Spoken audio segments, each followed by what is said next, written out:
He was a bright African boy, eagerly showing his farmer father his latest invention. He quickly removed the batteries from the radio, yet the sound continued to play clearly. His father's weathered eyes filled with astonishment. The boy immediately explained it was wind power, spinning blades that generated electricity. If they could use larger blades, they could drive a water pump to draw groundwater for irrigating their fields. That would finally break the back of this endless drought. But there was a catch. They'd need to dismantle his father's only prized possession, his bicycle, to use as part of the generator. His father listened calmly at first, then exploded, ridiculing his son's idea as absurd fantasy. How could this kid think a broken windmill could solve a drought that had stumped generations? The hurt boy shot back, "Because I know things you don't, because I've been to school." Those words set off his uneducated father completely. He grabbed his son and threw him to the ground, then smashed his creation to pieces. "I was wrong about you," his father raged. "It's time you learned to farm. Get up and plow the field." His father's words pierced his heart like bullets, leaving him helpless as tears streamed down his face. Was he destined to waste his life in these hopeless fields? Yet William obeyed. Before sunrise each day, he swung his hoe in the fields, but he couldn't let go of his thirst for knowledge. In his spare time, William repaired radios for neighbors, learning how electronics worked. The noise often woke his sleeping father, but seeing his son's passion, his father never scolded him. Instead, he'd take the radio and walk the fields alone, studying the unpredictable weather.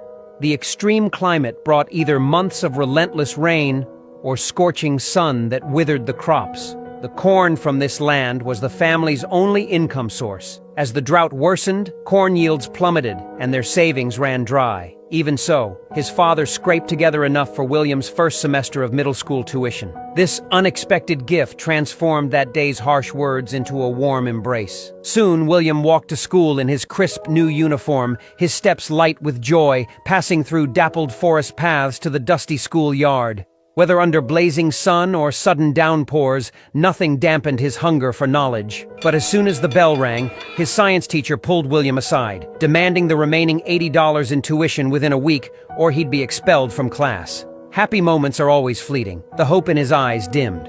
His first exam scores were disappointing. Determined to catch up, he studied tirelessly after school each evening. But the fading twilight wasn't enough to read by, like distant starlight that couldn't illuminate his dark future. His mother told him they could no longer afford kerosene for the lamp. Watching his father toil in the rain-soaked fields, it seemed poverty was destined to block his path. But William refused to give up. To keep learning, he and his friend visited the village dump daily, searching for treasure. In the tobacco company's discarded waste, William always found something useful. This time, after hours of searching, he only found a water pump and a dead lead-acid battery. Nothing to help him study at night. Disappointed, William returned to the village just as the chief was holding a meeting. The tobacco company wanted to buy the last of the local trees for $15 a ton to fuel their tobacco dryers. The chief insisted these trees were their last defense against floods and sandstorms. They couldn't be cut down. William's father strongly agreed, firmly opposing the plan. But some villagers, thinking only of immediate gain, ignored the long-term consequences and started signing up. Their peer pressure swayed others. Despite the chief and father's pleas, they could only watch as the flood-blocking trees fell in what was once a hopeful forest. The fleeing birds carried away their former beauty. The howling wind brought endless sorrow. Dark clouds on the horizon obscured their future. Though William felt helpless anger, there was nothing he could do. He went to the bad kids' hangout to listen to the ball game with his friends, trying to ease his anxiety. Just as the game reached its peak moment, the radio died. Everyone turned to William, the radio repair guy. He sprinted home through the darkness, grabbed every dead battery in the house, and rushed back through light rain to the hideout. William didn't disappoint. He connected all the dead batteries in series, positive to negative, explaining as he worked, then inserted them into the radio. It sprang to life. William became a hero to all the kids. After the game, heading home in pouring rain, William unexpectedly saw his sister on a date with the science teacher. In their backward village, this was deeply shameful. Not only would it make her the butt of everyone's jokes, it would disgrace the whole family. William decided to teach the teacher a lesson. The next day, he and his friend planned to slash the teacher's bike tire. But just as he was about to act, William hesitated. His friend suggested stealing the bike light instead. That would warn the teacher and give William a light to study by at night. This time William didn't hesitate, but after struggling with it, the light wouldn't budge. Following the wire, he discovered it wasn't connected to a battery at all, but to a silver device on the wheel. He told his friend to spin the tire fast. As it rotated and rubbed against the device, a faint light gradually appeared, illuminating not just the darkness, but his dimming hopes. That night, William overheard his parents worrying about money outside his bedroom door. Poor harvests had drained their savings completely, so they'd have to sacrifice his tuition to survive.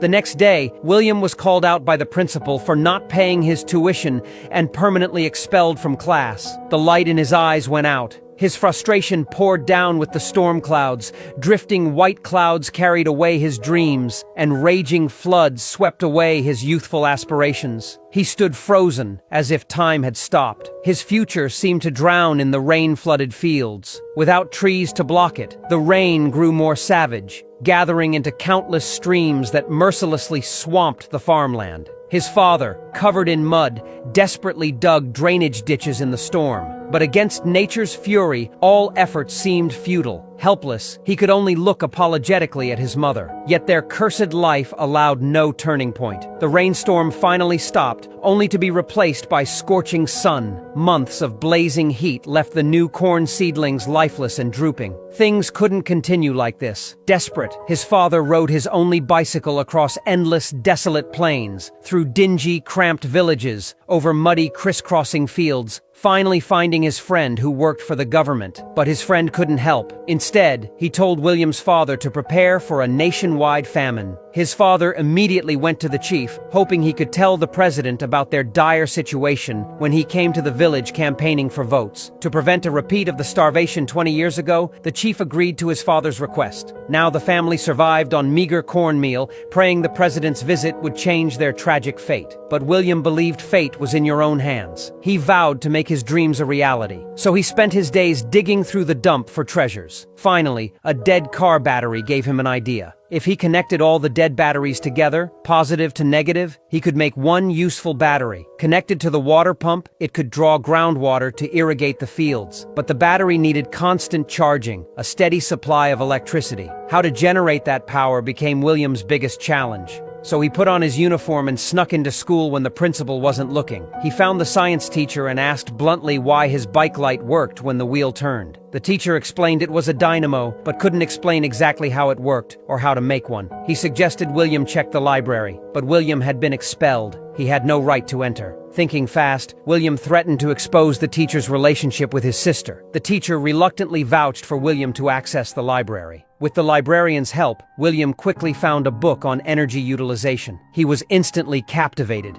immersed in a sea of knowledge. In his free time, he either pondered how tornadoes worked on the plains or searched the dump for valuable materials. 2 weeks later, the president finally arrived in this poor, drought-stricken land amid much fanfare. As the crowd cheered enthusiastically, the chief was invited to speak as their representative. The shrewd chief started with flattery, praising the president's glorious achievements. The president seemed quite pleased with the compliments. Then suddenly, the chief changed course, speaking about the merciless natural disaster and the people's helplessness, begging the president to provide emergency grain to help them survive the drought. But these well-meaning words touched a nerve. Before the chief could finish, the president signaled his bodyguards to remove him. They beat the elderly chief brutally, warning him about his nonsense. William and his father rushed forward to help, only to be met with warning shots. All the villagers scattered. The president sped away in his luxury car under guard, leaving the chief collapsed helplessly on the ground, barely alive. His father finally understood how dark the world was. Only self-reliance could change their lives. So early the next morning, he took his family to harvest what corn they could. The harsh weather and barren soil yielded only a pitiful small pile, nowhere near enough to sustain the family. With no other choice, his father replaced their tin roof with thatch and sold the tin at the market. But skyrocketing grain prices hit them like a sledgehammer. Even selling everything wouldn't get them through this famine.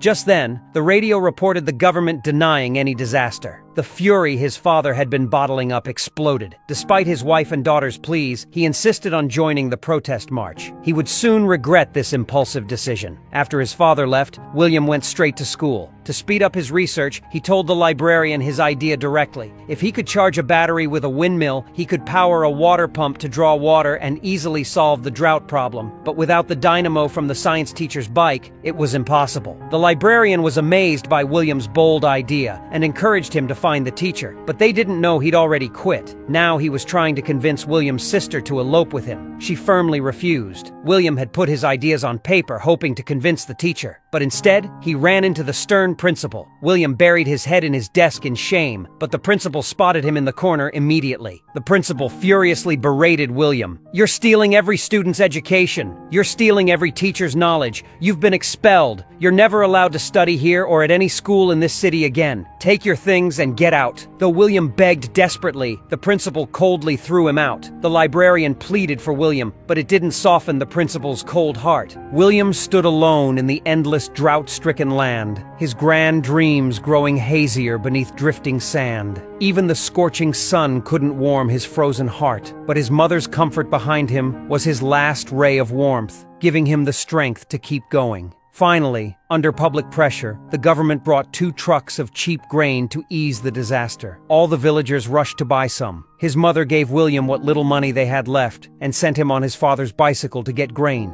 But by the time William arrived, the first truck was already empty. The remaining villagers, fearing they'd miss out, shoved desperately toward the grain truck. The scene descended into chaos. William squeezed through thanks to his small size, getting in at the last moment. He successfully bought 15 kilograms of corn, but the villagers outside were like zombies. If he stepped out, they'd rob him clean. Weak and small, William could only sit in the truck with his corn, waiting for the crowd to disperse. Meanwhile, his father, on his way to the protest, witnessed people killing each other over scraps of food. He suddenly thought of his vulnerable wife and children at home. He urgently told the driver to turn back, but it was already too late. Villagers had already broken into William's home, not only stealing the cornmeal from his sister's arms, but also looting the corn they'd recently harvested. His mother sat on the ground, crying helplessly. The 15 kilograms William struggled to buy became the family's last food supply. His father counted their remaining savings. Even selling everything would only buy them 1 meal a day. His mother suggested dinner, since you can't sleep on an empty stomach. William suggested breakfast, otherwise they'd have no energy to work. His sister couldn't take it anymore and stormed out. She kept blaming their father. If he hadn't insisted on protesting, they wouldn't face the threat of rape or murder. Their mother slapped her angrily. "Your father is trying to save us. You think I'd let you starve? When I cut off my own arm to feed you, you'll know you're my child." Her mother's words made tears stream down her sister's face. She finally understood that no matter how the world changed, their parents' love never would. The morning sun rose early, painting the sky red. The real famine was just beginning. William, trying to catch birds in the fields, couldn't spot a single one. Desperate to change their situation, William found his sister late one night. He hoped she could borrow the science teacher's dynamo. He shared his grand vision with her. Seeing William's determined eyes, his sister fell into deep thought. Her heart finally made a difficult choice. When William returned from chopping wood the next day, he found his mother crying outside and his father pacing frantically. His sister had eloped with the science teacher to reduce the burden on the family, leaving only a letter telling them not to search for her. This way there'd be one less mouth to feed. William sadly entered his sister's room and found the dynamo he'd been dreaming of on her worn wooden table. His guilt toward his sister deepened. His angry mother dragged William to the principal, accusing the school's teacher of running off with her daughter. The guilty principal's attitude softened considerably. He promised the school would do everything to find the teacher and offered William free access to the library. Finally, William could walk into the library openly. The light of hope illuminated every book. The former librarian had already resigned, but the battery she'd fixed for William still sat on the desk. William gathered all the relevant books and eagerly told his friends his plan. Some said it was impossible, but most believed in him. They had no better options. So everyone pitched in. Some baked the blades, some cleaned copper wire, and William connected the circuits. Through their collaboration, a small windmill took shape before their eyes. The moment they opened the door, fierce winds rushed in, and the windmill spun successfully with the flying sand. The radio miraculously came to life as the windmill turned. Everyone danced with joy, but only William knew the road ahead was still uncertain. Yet his friends were full of energy now. They tirelessly searched the dump for needed materials. By sunset, they returned happily loaded with supplies. But among all the parts, they were missing one crucial gear. His father's precious bicycle was undoubtedly the key to solving this problem. So William demonstrated his invention to his father and shared his idea. But when his father heard about dismantling the bicycle, he set William's painstaking work ablaze. Hearing this, William's friends started packing to flee the famine. But with food shortages nationwide, where could they go? Finally, after William's persistent persuasion, they decided to forcibly take the bicycle from his father. So the group confronted his father aggressively, demanding he hand over the bike. But his father simply raised his hoe. Everyone scattered in fear, leaving only William standing there helplessly watching his father. The scorching sun continued baking the earth, flying sand constantly demonstrating life's fragility.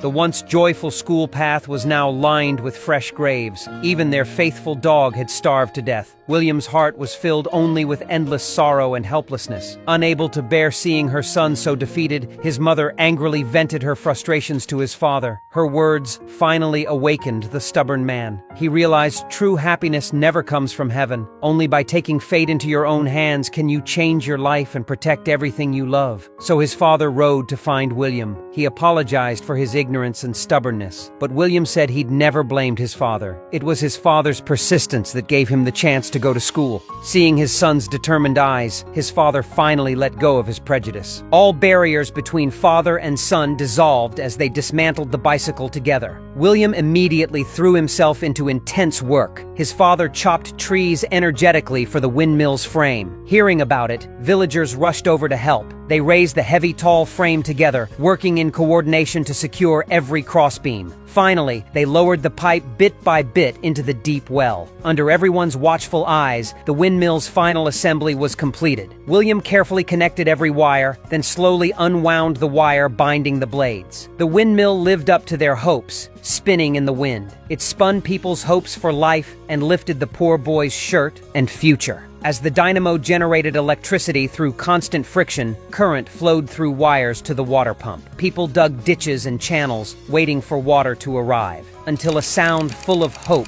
interrupted their work.